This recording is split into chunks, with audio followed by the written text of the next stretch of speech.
En la presente clase nos ocupamos del tema del análisis de sistemas con estructura centralizada. Es la así llamada estructura de ordeno y mando, donde se considera que el nivel superior establece una acción directiva que alimenta del nivel inferior, y esa acción directiva está tan bien elaborada de que el comportamiento total del sistema es óptimo. Estudiemos ahora la estructura centralizada, que tiene que ver con toma centralizada de decisiones desde el nivel superior a cada elemento del sistema. Esto se estudia a partir del modelo matemático conceptual, es decir, ya como tema de optimización, que es la primera aproximación al modelo general de toma de decisiones. Si se considera que la eficiencia de todo el sistema está determinada por las decisiones del nivel central y poco influida por los elementos del nivel inferior, es decir, del sistema que estamos estudiando, entonces nos queda un modelo matemático en variables agregadas, donde la eficiencia del sistema va a depender solamente de las decisiones tomadas para todo el sistema y no así para los detalles de su funcionamiento, partiendo del supuesto de que la decisión detallada para cada elemento del sistema, es decir, las X sub S, se pueden de alguna manera calcular a partir de las decisiones adoptadas para todo el sistema. Se plantea en el slide como una estructura matemática de carácter implícito. Así quedan definidos los valores de todas las variables de decisión. El segundo esquema parte de la estructura más general, con el supuesto de que las variables de decisión pueden ser particionadas en determinados valores discretos, o bien tomar en consideración todos sus valores discretos. Entonces, hallando estructuras de tipo aproximatoria, solucionando para esos valores de la variable de decisión la tarea de toma de decisiones asociadas, nos va a quedar soluciones óptimas dependiendo de los valores de las variables de decisión como funciones de aproximación. Igualmente, los valores óptimos de las variables de decisión del sistema. Esta última relación se le dará el nombre de reglas de conducta. Y entonces nos queda el modelo matemático original como función de las funciones de aproximación halladas como funciones aproximadas previamente elaboradas fuera de línea. Entonces, de tal manera queda como que la búsqueda de solución a la tarea original para cada elemento del sistema se halla para valores discretizados admisibles de la variable de coordinación o todos sus valores admisibles para el caso de U discreta, y el cálculo de los valores de las variables de decisión para cada elemento del sistema como función de las decisiones para el nivel central. La determinación de las funciones de aproximación para cada valor discreto de las variables de toma de decisiones se realiza fuera de línea en la etapa del diseño del sistema. Se elaboran las funciones de aproximación tanto de la eficiencia del sistema como de las decisiones óptimas para cada elemento del sistema, con su procesamiento estadístico posterior de los resultados. Y entonces todo el problema queda en solucionar un modelo de aproximación que van a ser funciones de las diferentes funciones de aproximación y la posterior búsqueda de solución como reglas de conducta para los elementos del nivel inferior. Entonces, queda una estructura centralizada donde el nivel central decide los valores de sus decisiones y cada elemento del nivel inferior, mediante determinadas reglas de conducta, calcula los valores más adecuados de las decisiones para el nivel inferior a partir de los valores adoptados para el nivel central. Esta estructura resulta muy útil, sobre todo en condiciones cuando el tiempo para decidir es muy corto. como ocurre tanto en los sistemas de carácter militar en tiempo de guerra. Las decisiones tienen que ser inmediatas. Igualmente ocurre a la hora de operar procesos tecnológicos, cuando, bueno, hay que decidir de inmediato, reaccionar de forma inmediata a la variación del medio en el que este proceso transcurre. Y así, bueno, lo veremos en las próximas aplicaciones. La primera que vamos a estudiar es cuando estamos considerando la elaboración de un plan de producción de talleres que trabajan en paralelo, partiendo del supuesto de que la eficiencia del sistema va a depender de la tarea que se le asigne a cada taller. Este modelo muy sencillo parte de un solo objetivo, puede ser realmente múltiples objetivos. En este caso el objetivo es minimizar costo total de producción, considerando costos unitarios independientemente del tamaño del lote que se vaya a decidir, independiente para cada producto en cada taller a producir. Son talleres que tienen comunidad de producción en algunos tipos de productos. Y bueno, y se requiere minimizar el costo asegurando un conjunto de restricciones. En este caso se plantean solamente dos restricciones. Una de ellas que se limita el tiempo de fabricación, es decir, la suma de los tiempos en produciendo cada uno de los productos. A partir de estos tiempos entre productividad, del tiempo en producir ese producto, la suma de ellos da el tiempo total que se dispone para producir, que tiene que ser mayor o igual al tiempo que realmente se utilice. Y el otro tipo de restricción tiene que ver con que el volumen de producción a realizar independientemente del taller donde se produzca tiene que ser mayor o igual a la demanda que se tenga que satisfacer de ese producto. Claro, esto realmente para la operación de talleres siempre van a hacer falta modelos volumétricos, los que pueden estar complementados con modelos para la implementación de esta decisión en forma de secuencia de producción de los talleres. Pero bueno, ya aquí entonces habría que pensar en estructuras más complejas, lo que se escapa de lo que estamos estudiando en este momento. Veamos ahora una nueva tarea de toma de decisiones en el que se utiliza la estructura centralizada en el ejemplo del vaciado continuo del acero, que es parte componente del sistema de operación de todo el taller de elaboración de acero, que va a tener un horno de fusión, un horno de cuchara, la instalación de vaciado continuo, áreas auxiliares. Va a haber, por supuesto, más de un horno de cuchara o más de una instalación de vaciado continuo. Y bueno, se requiere conciliar el trabajo de todos estos talleres. Evidentemente, no se puede trabajar con el tiempo mínimo, porque el tiempo mínimo en general no permite la armonización de todas las operaciones del taller. Por eso es que se requiere que cada instalación del taller comunique al sistema de operación de todo el taller el tiempo mínimo faltante para concluir la operación que se está realizando en esa instalación, en ese horno, en esa instalación de vaciado continuo. Y bueno, el sistema de operación del taller estudia, a partir de simular la operación de todo el taller, el tiempo más adecuado que debe concluirse las diferentes operaciones en cada una de sus instalaciones con el fin de armonizar de la mejor manera posible el trabajo de todo el taller.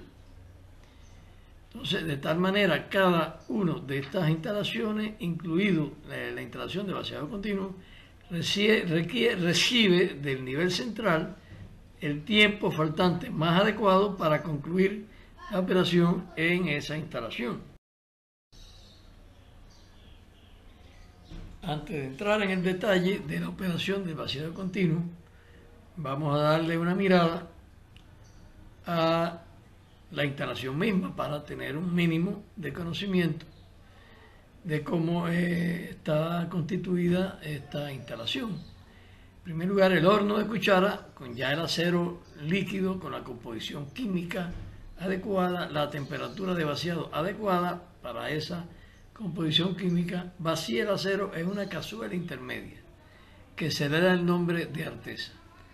De esta cazuela se establece una determinada velocidad de vaciado a las diferentes líneas de vaciado.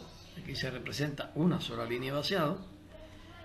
Y bueno, el metal cae dentro de un cristalizador, donde el metal tiene cierta altura. Entonces el metal es extraído con cierta velocidad,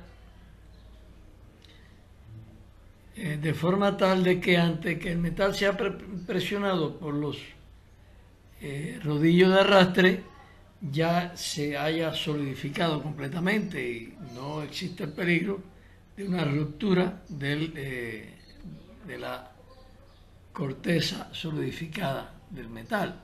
Corteza que se empieza a formar desde que el metal cae en el cristalizador y concluye antes de que cierre con la solidificación. Bueno, hay que darle cierta lubricación, que se hace bien con polvo lubricante, con aceite. Tiene que existir un sistema de enfriamiento primario del cristalizador, que es de cobre. Si no se enfría se derrite, porque la temperatura de fusión de cobre es mucho menor a la temperatura de fusión del acero líquido. Por lo tanto, ese cristalizador está permanentemente enfriado. Una vez que el metal sale, el metal se enfría también con un sistema de enfriamiento secundario llamado, que se le inyecta agua a presión por diferentes sprays a la superficie del metal con vistas a continuar el proceso de solidificación. Esta es la tecnología básica. Así, las variables de coordinación de la interacción de vaciado continuo están dados en primer lugar por el tiempo faltante establecido por el nivel superior para concluir el vaciado de la hornada que se está vaciando en el momento en cuestión, y por la temperatura establecida por el sistema de operación del taller del metal en la artesa. Claro, esta variable es más bien a la temperatura que debe meter el metal a la hora de vaciarse en la artesa. Pero evidentemente esa temperatura no puede bajar sustancialmente en el curso del vaciado, porque tiene que ver directamente con la estructura cristalina que va a tener ese acero en el vaciado, entre otras cosas. Los indicadores de eficiencia van a estar dados por el costo de producción, por la estabilidad mecánica de las líneas, la secuencialidad efectiva de la colada, la calidad superficial y volumétrica de la palanquilla y la diferencia entre el nivel de metal en la artesa y su valor deseado. Ahora, el costo de producción va a depender, en primer lugar, de la estabilidad del proceso. Esto quiere decir que en cada línea debe establecerse una determinada velocidad de vaciado, deseablemente desde el principio del proceso hasta que concluya, y variar muy poco con respecto a esta velocidad estable de vaciado en esa línea. Entonces va a depender también de la secuencialidad. Mientras mayor sea la cantidad de hornadas que se vacíen en secuencia sin interrumpir el proceso, pues menor va a ser el costo de producción, derivado de una serie de razones tecnológicas. La calidad superficial y volumétrica de la palanquilla también va a depender de la estabilidad de la velocidad de vaciado. Y bueno, la diferencia entre el nivel de metal en la artesa y su valor deseado tiene que ver con que el metal de la artesa debe estar lo más llena posible de metal, sin que corra el peligro de su derrame por encima.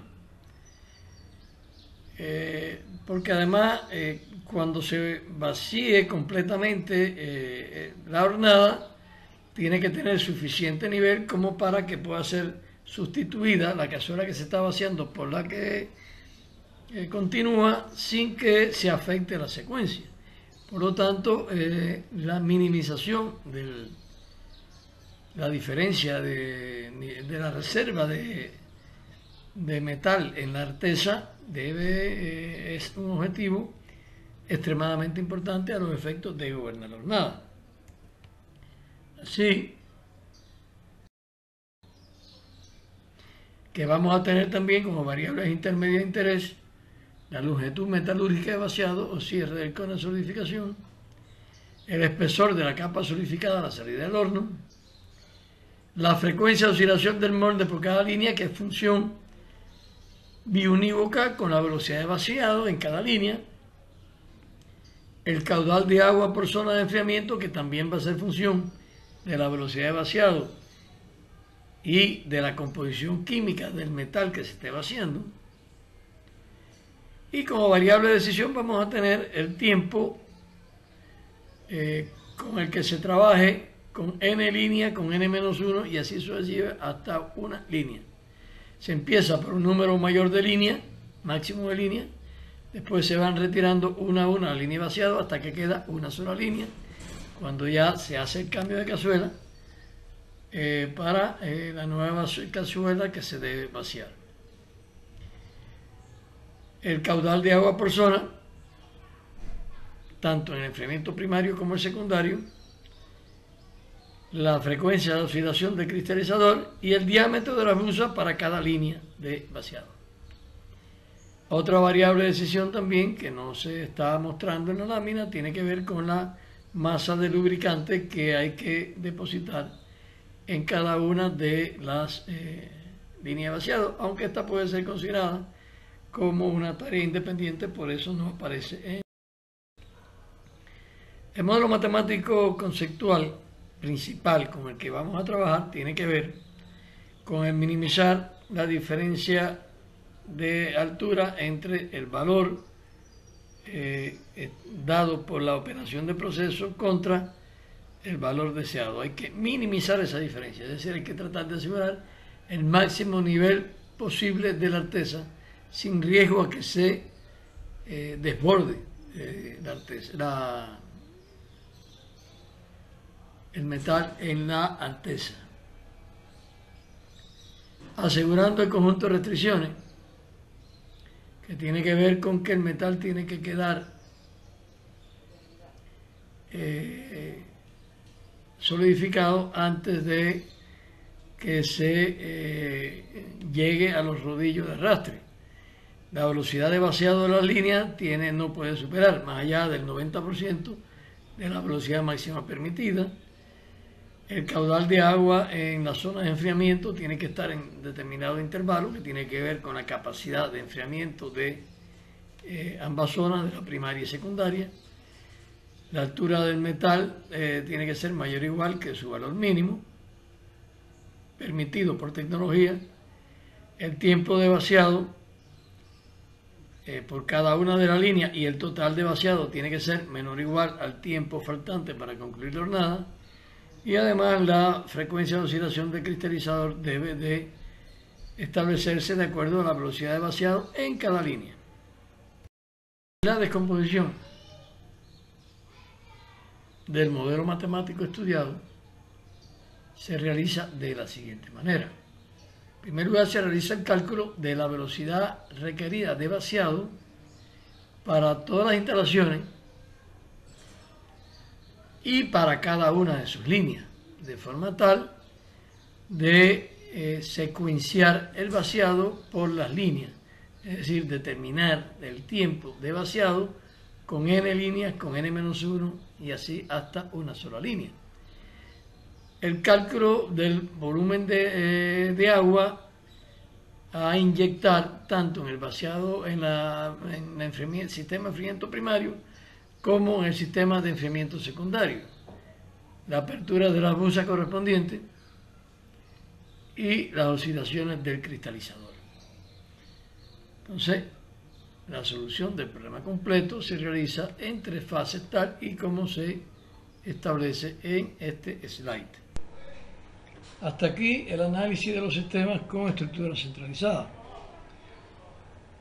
La próxima clase será dedicada a otro tipo de estructura y además cómo se enfoca su análisis, la llamada estructura disperso conciliada.